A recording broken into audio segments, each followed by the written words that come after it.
So a lot of our clients are reluctant to talk about that because what we're doing at that point is often triaging the issues at hand, and it is so hard for our clients to think 5 minutes from now, let alone 5 months, 5 years, 50 years down the line.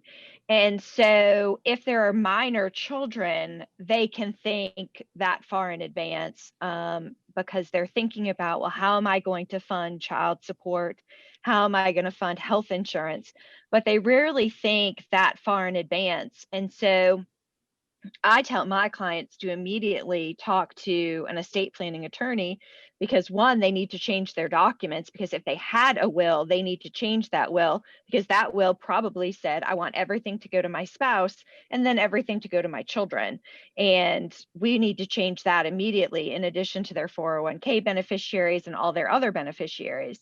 They want to make sure they have something in place that says, I don't want it to go to this person anymore because we got a divorce. But they need to think about the future in terms of how they're going to fund things for their children now that they've gotten a divorce because their financial situation may have changed. They may be going out into the workforce for the first time, or they may have significantly more obligations to their wife or their ex-wife and children now that they have an alimony payment, and they may not be able to fulfill those obligations.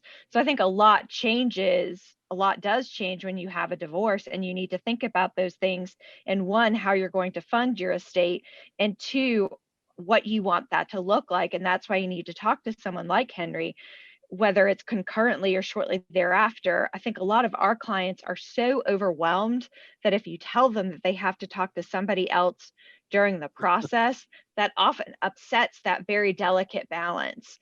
And so there are some clients that can handle it, but there are others who just can't. And so we just have to balance that apple cart so delicately when we're doing this.